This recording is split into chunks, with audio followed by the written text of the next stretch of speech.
Assalamualaikum warahmatullahi wabarakatuh. Saya Singgi Rafli Benarivo dari kelompok 4 yang akan membahas materi tentang perabaan. Pertama, saya akan menjelaskan tentang anatomi sistem integumentum. Kulit merupakan suatu organ pembungkus seluruh permukaan luar tubuh dan organ terberat terbesar dari tubuh. Kulit memiliki berat sekitar 16% berat tubuh. Pada orang dewasa sekitar 2,7 sampai 3,6 kg dan luasnya sekitar 1,5 sampai 1,9 meter persegi. Kulit memiliki tebal yang bervariasi mulai 0,5 mm sampai 6 mm tergantung pada letak, umur, dan jenis kelamin. Lalu saya akan menjelaskan tentang lapisan kulit. Yang pertama ada epidermis. Epidermis merupakan lapisan kulit paling luar yang bersifat tipis dan avaskuler. Terdiri dari epitel berlapis, gepeng bertanduk, mengandung sel melanosit, Langerhans, dan Merkel. Tebal epidermis berbeda-beda pada berbagai tempat di tubuh. Lapisan paling tebal berada di telapak tangan dan kaki. Epidermis terdiri dari beberapa lapisan, yaitu stratum corneum, stratum ludisum, stratum granulosum, stratum spinosum, dan stratum basale atau stratum germinativum. Lalu yang kedua ada dermis. Dermis merupakan lapisan tengah dari kulit yang terbagi menjadi dua lapisan, yaitu lapisan papiler yang sifatnya tipis dan mengandung jaringan ikat jarang. Lalu ada lapisan retikuler, sifatnya tebal dan terdiri dari jaringan ikat tebal.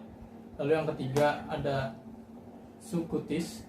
Subcutis merupakan lapisan di bawah dermis atau hipodermis yang terdiri dari lapisan lemak. Pada lapisan ini terdapat jaringan ikat yang menghubungkan kulit secara longgar dengan jaringan di bawahnya. Jumlah dan ukurannya berbeda-beda menurut daerah di tubuh dan keadaan nutrisi individu. Subcutis memiliki fungsi menunjang suplai darah ke dermis untuk regenerasi. Lalu saya akan menjelaskan tentang organ-organ yang ada di dalam kulit. Yang pertama ada rambut. Akar rambut tertanam di bagian dermis. Setiap helai rambut terdiri dari akar dan batang yang tumbuh melalui epidermis ke permukaan kulit. Akar rambut yang terpancang dalam liang disebut follicle dan mendapat suplai makanan dari darah melalui bagian kembang disebut dengan papila. Lalu ada kelenjar. Kelenjar terbagi menjadi dua. Yang pertama ada kelenjar minyak yang berhubungan dengan folikel rambut dan menghasilkan minyak untuk melumasi kulit. Lalu ada kelenjar keringat terletak di lapisan dermis yang terbuat pada permukaan kulit dan melepaskan air serta sisa-sisa metabolisme tubuh. Lalu organ yang ada di dalam kulit adalah interepitelial. Organ ketiga yang ada di dalam kulit ini merupakan jaringan bersama-sama membentuk organ kulit, termasuk di dalamnya yaitu jaringan saraf. Lalu 4 ada jaringan pengikat. Jaringan pengikat merupakan pendukung dan membungkus sel-sel kulit dan memungkinkan makanan dari dalam darah yang masuk ke dalam sel. Sel jaringan pengikat juga menyimpan lemak terutama terdapat di lapisan kulit yang terbawah dan di sekitar usus. Selanjutnya adalah stimulus. Sensasi somatosensori merupakan sensasi-sensasi yang terjadi dari badan. Sensasi somatosensori memiliki 3 sistem yang terpisah yang saling berinteraksi dengan media yang berbeda. 3 sistem itu yang pertama, sistem eksteroreseptif dengan indera kulit sebagai medianya dalam menerima stimuli dari lingkungan eksternal. Yang kedua itu sistem proprioseptif, memonitor informasi tentang posisi tubuh yang datang dari reseptor-reseptor di otot, sendi, dan organ keseimbangan. Yang ketiga itu sistem interoseptif. Stimulusnya berupa informasi umum tentang kondisi dalam tubuh seperti tekanan darah dan temperatur. Eksteroreseptif sendiri memiliki 3 bagian dalam mempersepsi stimuli. Ketiga bagian itu yang pertama, bagian yang mempersepsi stimuli mekanik atau perabaan. Yang kedua, bagian yang mempersepsi stimuli termal atau temperatur. Yang ketiga, bagian yang mempersepsi stimuli nosiseptif atau rasa sakit. Manusia menggunakan sensitivitas getaran untuk menentukan benda yang disentuhnya. Sensasi panas dan dingin disebabkan karena adanya perubahan suhu kulit yang ditimbulkan oleh benda yang disentuhnya. ambang batas sensor peraba merasakan panas adalah 45 derajat. Sedangkan untuk rasa dingin, ambangnya di bawah 10 derajat. Di luar ambang itu, sensor peraba tidak berfungsi. Nah, untuk para pendaki, kaki dan tangannya itu harus dilindungi. Karena pada suhu gunung yang di bawah 0 derajat, mereka bisa terserang frostbite yang menyebabkan jari-jarinya beku dan bisa diamputasi. Dan bagi para penyelam, kedalaman air juga mengakibatkan sensor peraba menjadi tidak berfungsi, sehingga apabila penyelam mengalami luka, mereka tidak bisa merasakannya. Kinestesis merupakan bagian dalam reseptor dalam rangka otot yang merespon perubahan dalam otot sampai sistem saraf pusat dan merupakan bagian reseptor dalam tendon yang mengukur kekuatan tekanan otot. Nah, bagi para penderita tunanetra, mereka merasakan dan membaca huruf Braille dengan cara menunjuk huruf Braille menggunakan ujung jarinya yang merupakan salah satu bagian tubuh yang paling peka terhadap sentuhan. Assalamualaikum warahmatullahi wabarakatuh. Saya Dina Maudilidiani. Saya akan menjelaskan bab mengenai reseptor, sistem saraf, dan juga refleks. Yang pertama, reseptor adalah salah satu atau sekelompok sel saraf dan sel lainnya yang berfungsi mengenali rangsangan tertentu yang berasal dari luar atau dari dalam tubuh. Reseptor di kulit terdiri dari banyak macam dan ada 4 macam reseptor utama. Yang pertama, free nerve endings atau ujung-ujung saraf bebas merupakan reseptor kutaneus paling sederhana. Ujung-ujung sarafnya tanpa struktur yang khusus dan sangat sensitif terhadap perubahan suhu dan rasa sakit. Yang kedua, ada Pacinian corpuscles. Bentuknya seperti bawang, merupakan reseptor terbesar dan terdalam. Mudah beradaptasi dengan cepat dan dapat merespon perubahan mendadak pada kulit. Yang ketiga, ada Merkel's disc. Merespon paling kuat indensasi gradual kulit dan peregangan gradual kulit, beradaptasi dengan cepat. Selanjutnya ada Ruffini endings. Respons dan adaptasinya sama dengan reseptor Merkel's disc. Selanjutnya adalah sistem saraf. Sistem saraf adalah serangkaian organ yang kompleks dan bersambungan serta terdiri dari jaringan saraf. Sistem saraf menerima sensasi atau stimulus melalui reseptor yang terletak di tubuh baik eksternal maupun internal. Terdiri dari 2 bagian utama yang saling bekerja satu sama lain. Sistem saraf pusat yang mengatur indera peraba ialah yang pertama, telencephalon terletak pada lobus parietal yang di dalamnya terdapat gyrus postcentral and primary somatosensory cortex. Yang kedua, ada diencephalon terletak pada thalamus yang di dalamnya terdapat ventral posterior nuclei. Selanjutnya ada miencephalon terletak pada miencephalon. Dan selanjutnya ada refleks. Pada umumnya, gerak terjadi secara sadar. Namun, ada pula gerak yang terjadi tanpa disadari, yaitu gerak refleks, yang merupakan respon segera setelah adanya rangsangan. Impuls pada gerakan sadar melalui jalan panjang, yaitu dari reseptor ke saraf sensori, dibawa ke otak untuk selanjutnya diolah oleh otak. Kemudian hasil olahan otak berupa tanggapan dibawa oleh saraf motorik sebagai perintah yang harus dilaksanakan oleh efektor. Sebaliknya, pada gerak refleks berjalan sangat cepat dan tanggapannya terjadi secara otomatis terhadap rangsangan tanpa memerlukan kontrol dari otak. Jadi dapat dikatakan gerak refleks terjadi tanpa dipengaruhi kehendak atau tanpa disadari terlebih dahulu. Pada gerak refleks, impuls melalui jalan pendek atau jalan pintas, yaitu dimulai dari reseptor penerima rangsang, kemudian diteruskan oleh saraf sensori ke pusat saraf, diterima oleh sel saraf penghubung tanpa diolah di dalam otak dan langsung mengirim tanggapan ke saraf motorik untuk disampaikan ke efektor. Jalan pintas ini disebut lengkung refleks. Gerak refleks dapat dibedakan atas refleks otak, yaitu bila saraf penghubung berada di dalam otak. Misalnya gerak mengedip atau mempersempit pupil bila ada sinar, dan refleks sumsum tulang belakang bila sel saraf penghubung berada di dalam sumsum tulang belakang. Misalnya refleks pada lutut. Beberapa refleks adalah refleks kranial dengan jalur melalui saraf kranial dan batang otak. Sebuah busur refleks melibatkan beberapa komponen. Yang pertama, reseptor adalah bagian neuron yang mendeteksi stimulus. Yang kedua, neuron sensorik mengirimkan impuls ke sumsum tulang belakang.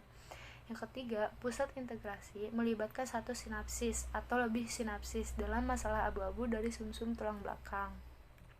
Dalam busur refleks polisinaptik, satu atau dua lebih interneuron dalam materi abu-abu merupakan pusat integrasi. Yang keempat, sebuah neuron motorik mengirimkan impuls saraf dari sumsum tulang belakang untuk perifer wilayah.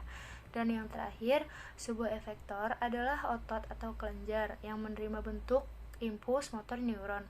Dalam refleks somatik, yang efektor adalah otot rangka. Namun dalam otonom refleks, yang merupakan efektor yaitu otot polos atau jantung atau kelenjar.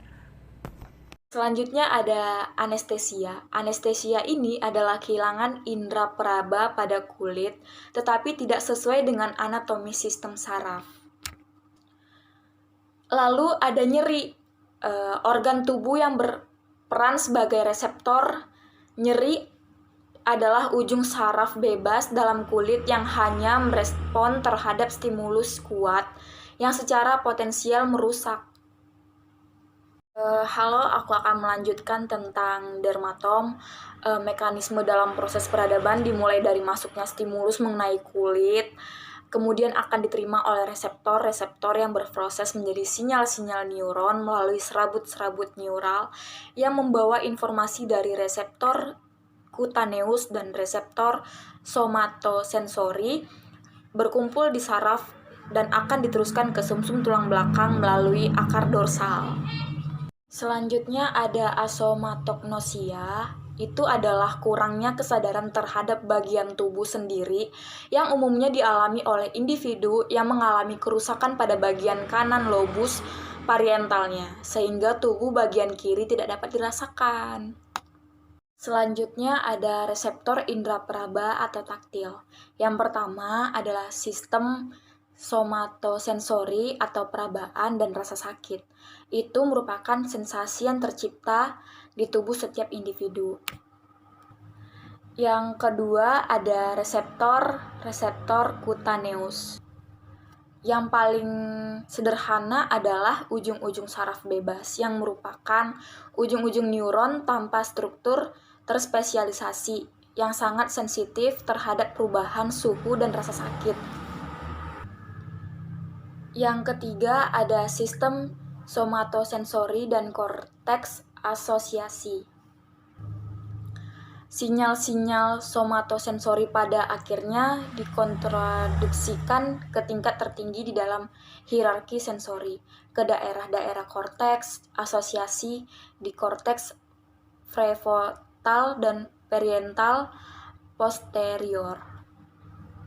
Kemudian reseptor indera peraba atau taktil. Yang pertama ada sistem somatosensori, yaitu perabaan dan rasa sakit. Somatosensori merupakan sensasi yang tercipta di seluruh tubuh individu. Sistem yang memperantarai sensasi sistem somatosensasi terdiri dari 3 sistem yang terpisah namun saling berkaitan, seperti sebuah sistem eksteroseptif yang mengindra stimuli eksternal yang diterapkan pada kulit dan terdiri dari 3 divisi yang berbeda. Yang pertama, divisi untuk mempersepsi stimuli mekanik atau perabaan. Kemudian divisi untuk stimuli termal atau temperatur dan divisi untuk stimuli nociceptif atau rasa sakit. Sebuah sistem proprioseptif yang memonitor informasi tentang tubuh yang berasal dari reseptor di otot, sendi, dan organ-organ keseimbangan. Dan sebuah sistem interoceptif yang memberikan informasi umum tentang kondisi dalam tubuh seperti temperatur dan tekanan darah. Kemudian yang kedua, reseptor kutaneus atau cutaneous receptor. Yang paling sederhana adalah free nerve endings atau ujung-ujung saraf bebas, yang merupakan ujung neuron tanpa struktur terspesialisasi yang sangat sensitif terhadap perubahan suhu dan rasa sakit. Reseptor terbesar dan terdalam adalah Pacinian corpuscles atau corpuscle Pacinian. Mereka beradaptasi dengan cepat serta merespon displacement mendadak pada kulit. Kemudian ada Merkel's disc dan Raffini endings. Keduanya beradaptasi dengan lamban dan masing-masing merespon dengan kuat terhadap indentasi gradua kulit dan peregangan gradua kulit. Tekanan dapat membangkitkan semburan penembakan di seluruh reseptor dengan menggunakan sensasi disentuh. Namun, setelah beberapa ratus milisecond, hanya reseptor yang lambat beradaptasi yang akan tetap aktif, dan kualitas sensasinya pun berubah. Dengan memiliki beberapa reseptor yang beradaptasi dengan cepat dan lambat, memberikan informasi tentang kualitas dinamis maupun statis dari berbagai stimuli taktual. Yang ketiga, sistem somatosensori dan korteks asosiasi. Menyebutkan daerah-daerah korteks asosiasi kemana sinyal somatosensori dikirimkan dan mendeskripsikan properti fungsional salah satu daerah itu. Sinyal-sinyal somatosensori pada akhirnya dikondutasikan ke tingkat tertinggi di dalam hierarki sensori, ke daerah korteks asosiasi di korteks prefrontal dan parietal posterior. Korteks parietal posterior berisi neuron bimodal, atau neuron yang merespon aktivitas terhadap dua sistem penginderaan yang berbeda, yang merespon sistem somatosensori dan visual. Medan-medan reseptif visual dan somatosensori masing-masing neuron berhubungan secara spasial. Kemudian J, fenomena taktil. Yang pertama, kerusakan pada sistem somatosensori. A, kerusakan pada korteks somatosensori primer. Efek kerusakan pada korteks somatosensori primer seringkali sangat ringan karena terdiri dari banyak jalur paralel sehingga bila satu jalur cedera masih ada jalur lainnya. Contohnya, kerusakan yang dialami pasien epilepsi. Setelah operasi, para pasien menunjukkan dua defisit kontralateral, yakni berkurangnya kemampuan untuk mendeteksi sentuhan ringan dan berkurangnya kemampuan untuk mengidentifikasi objek dengan sentuhan, yakni defisit dalam stereognosis. Defisit ini hanya bersifat bilateral dalam kasus di mana lesi uniteral mengganggu S2. Sinyal somatosensori pada akhirnya dikondutasikan ke tingkat tertinggi di dalam hierarki sensori ke daerah korteks asosiasi di korteks prefrontal dan parietal posterior. Korteks parietal posterior berisi neuron bimodal atau neuron yang merespon aktivasi terhadap dua sistem penginderaan yang berbeda, yang merespon stimuli somatosensori dan visual. Medan reseptif visual dan somatosensori masing-masing neuron berhubungan secara spasial. B. Agnosia somatosensori. Terdapat dua agnosia somatosensori, yaitu asterognosia dan asomatognosia.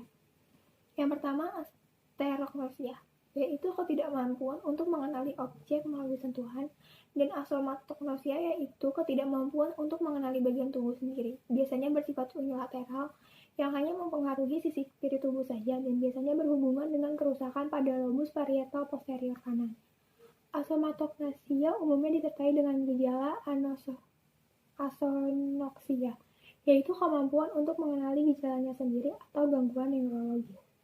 Asomatognosia merupakan komponen dari contralateral neglect atau pengabaian kontralateral, yaitu kecenderungan untuk tidak merespons stimuli yang berada di posisi kontralateral terhadap cedera hemisfer kanan. C. Paradoks rasa sakit. Stimulus rasa sakit secara khusus tidak ada. Sakit merupakan respon terhadap berbagai macam stimulasi apapun yang secara potensial membahayakan. Paradoks adalah kontradiksi logis. Terdapat 3 paradoks tentang rasa sakit. Adaptivitas rasa sakit. Salah satu paradoks rasa sakit adalah pengalaman yang dalam segala hal tampak begitu buruk. Pada kenyataannya sangat penting bagi keselamatan hidup kita. Tidak ada stimulus khusus untuk rasa sakit. Sakit adalah respon terhadap stimulasi apapun yang secara potensial membahayakan. Yang kedua, adanya representasi kortikal yang jelas untuk rasa sakit. Paradoks rasa sakit kedua adalah rasa sakit tidak memiliki representasi kortikal yang jelas. Stimuli menyakitkan mengaktifkan banyak daerah korteks, termasuk talamus, S1 dan S2, insula, dan korteks singulat anterior. Akan tetapi, tidak satu daerah pun yang dibutuhkan untuk persepsi kesakitan.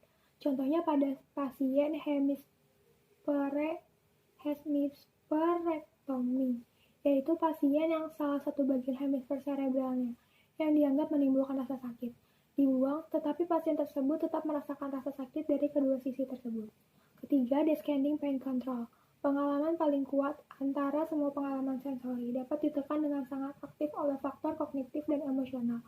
Contohnya, luka berat yang dialami oleh prajurit di pertempuran sering diasosiasikan dengan sedikit rasa sakit, dan orang yang terluka dalam situasi yang mengancam jiwa seringkali tidak merasakan rasa sakit sehingga ancaman tersebut cepat berlalu.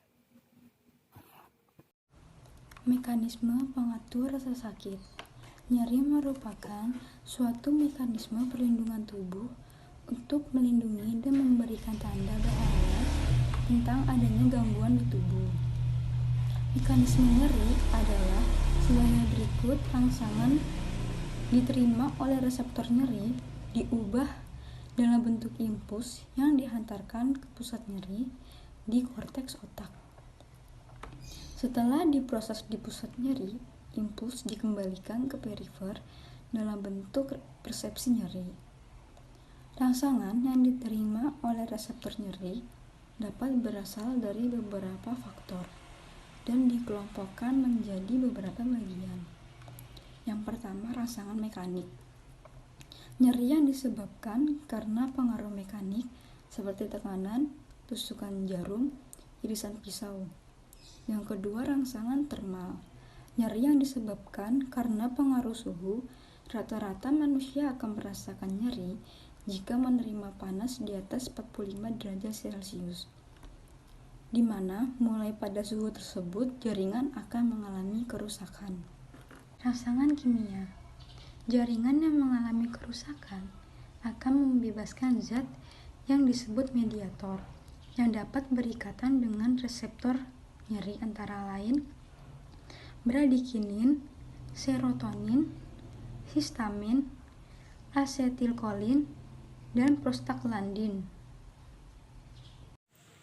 Selanjutnya ada pantomelimf. Pantomelimf dapat diartikan sebagai sensasi di mana anggota tubuh yang telah diamputasi dirasakan pasien masih ada dan nyeri. Pantomelimf seringkali disalahartikan dengan rasa nyeri lainnya yang terjadi di sekitar anggota tubuh yang diamputasi seperti stumpen. Faktor yang menyebabkan nyeri fantom ini dapat berasal dari faktor luar maupun dalam tubuh. Faktor tersebut antara lain adalah nyeri pre-amputasi, kemudian ada rasa sakit neuropatik. Rasa sakit neuropatik atau yang biasa disebut neuropathic pain adalah rasa sakit kronis berat tanpa adanya stimulus kesakitan yang dapat ditengarai. Salah satu kasus tipikal nyeri neuropatik berkembang setelah sebuah kecelakaan. Luka-lukanya sembuh dan tanpa tidak ada alasan untuk masih merasa sakit. Namun, pasien masih mengalami rasa sakit kronis yang betul-betul menyiksa. Di banyak kasus, rasa sakit itu dipicu oleh stimulus yang biasanya tidak merusak seperti angina, sepoi-sepoi, atau sentuhan lembut. Demikian presentasi dari kelompok kami. Bila ada kesalahan atau kekurangan mohon dimaafkan. Assalamualaikum warahmatullahi wabarakatuh.